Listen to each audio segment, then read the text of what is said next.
الحمدللہ رب العالمین والصلاة والسلام علی سید المرسلین اما بعد۔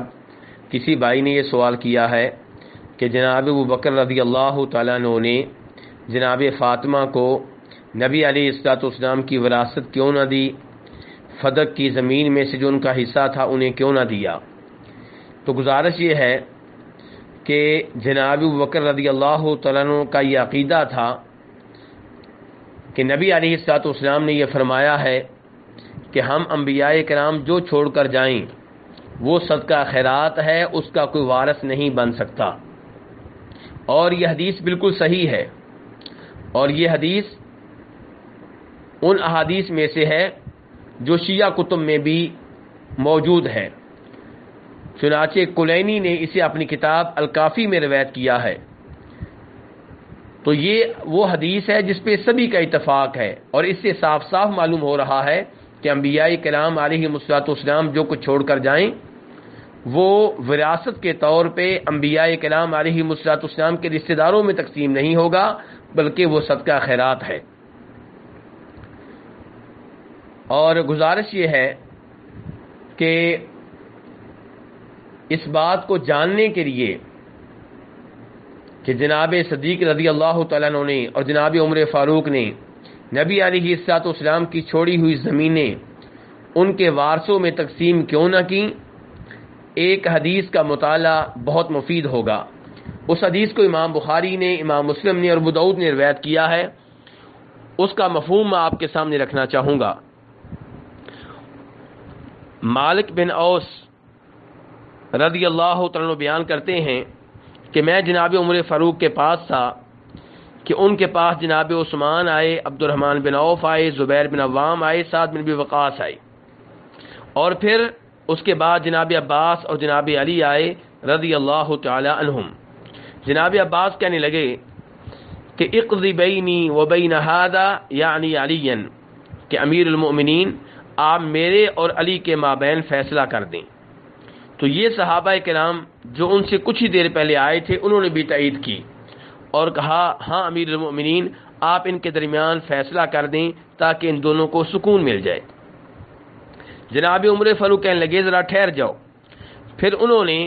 ان سب کو مخاطب کر کے کہا کہ میں تم سب کو اس اللہ کی قسم دیتا ہوں جس کے حکم سے آسمان و زمین قائم و دائم ہے، کیا تمہیں یہ معلوم ہے کہ اللہ کے رسول علیہ السلام نے کہا تھا لا نورث ما ترکنا صدقہ، کہ ہم جو چھوڑ کر جائیں وہ صدقہ خیرات ہے، اس کا کوئی بھی وارث نہیں بن سکتا۔ تو ان سب نے تائید کی کہ بالکل ہمیں یہ معلوم ہے کہ نبی علیہ السلام نے یہ کہا تھا۔ جناب عمر فاروق کا دوسرا سوال یہ تھا کہ نبی علیہ السلام کو جو زمینیں اللہ تعالیٰ نے دی تھیں اور جو آپ کے لیے مخصوص تھیں ان میں سے آپ آمدنی کے طور پہ 1 سال کا حصہ رکھ لیا کرتے تھے، اور ان زمینوں کی آمدنی میں سے آپ اپنے اہل و عیال کے لیے 1 سال کا حصہ رکھ لیا کرتے تھے، اور دیگر مال آپ اللہ تبارک و تعالیٰ کی راہ میں تقسیم کر دیتے تھے۔ ان سب سے جناب عمر فاروق نے پوچھا کیا ایسے ہی ہے؟ ان سب نے تائید کی کہ بالکل ایسے ہے۔ جناب عمر فاروق کہنے لگے پھر جب پیارے حبیب علیہ السلام فوت ہو گئے تو جناب ابو بکر نے کہا کہ میں آپ کا خلیفہ ہوں، اور عباس آپ اور یہ علی تم دونوں آئے تھے ابو بکر کے پاس رضی اللہ تعالی عنہ، اور تم دونوں اپنی اپنی وراثت مانگ رہے تھے۔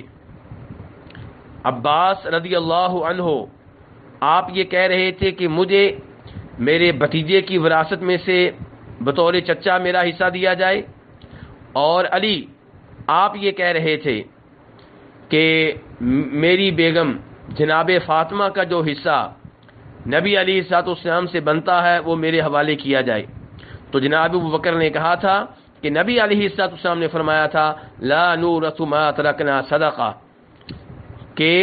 جو ہم چھوڑ کر جائیں وہ صدقہ خیرات ہوا کرتا ہے، اس کا کوئی وارث نہیں بن سکتا۔ اور اللہ جانتا ہے کہ ابو بکر صدیق نے جو بات کہی تھی اس میں وہ سچے تھے،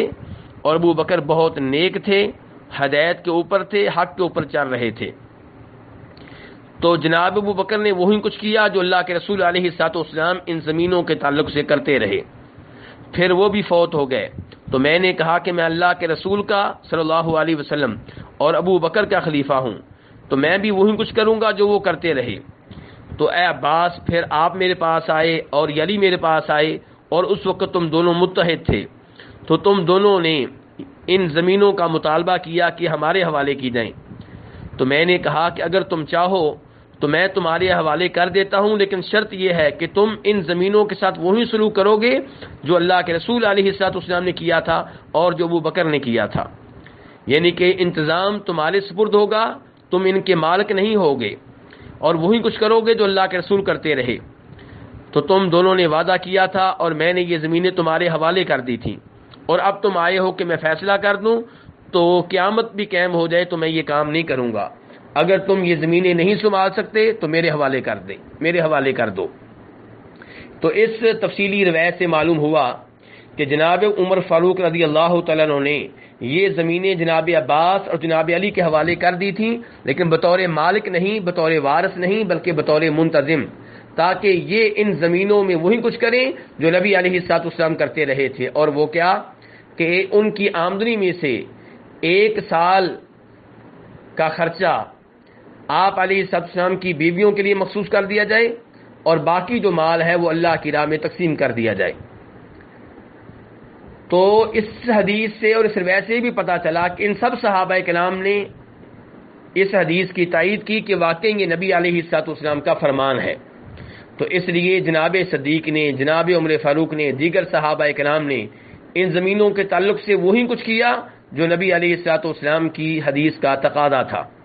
اور یہاں پہ یہ بات ذہن میں رہنی چاہیے کہ جناب ابو بکر نے اگر جناب فاطمہ رضی اللہ تعالیٰ عنہا کو بطور بیٹی وراثت نہیں دی تو انہوں نے جناب عائشہ کو بھی بطور بیوی وراثت نہیں دی، جبکہ جناب عائشہ ان کی بیگم تھی۔ جناب عمر فاروق رضی اللہ تعالیٰ عنہ نے اپنی بیٹی جناب حفصہ کو بطور بیٹی نبی علیہ الصلوۃ والسلام کی زمینوں میں سے بطور وراثت کچھ نہیں دیا۔ اور پھر یہ بھی ذہن میں رہے کہ ایسا وقت آیا کہ جب جناب علی خلیفہ بنے تھے، خود انہوں نے بھی ان زمینوں کو اپنے بیٹوں میں بطور مالک اور بطور وارث تقسیم نہیں کیا، انہوں نے بھی ان زمینوں میں وہی کچھ کیا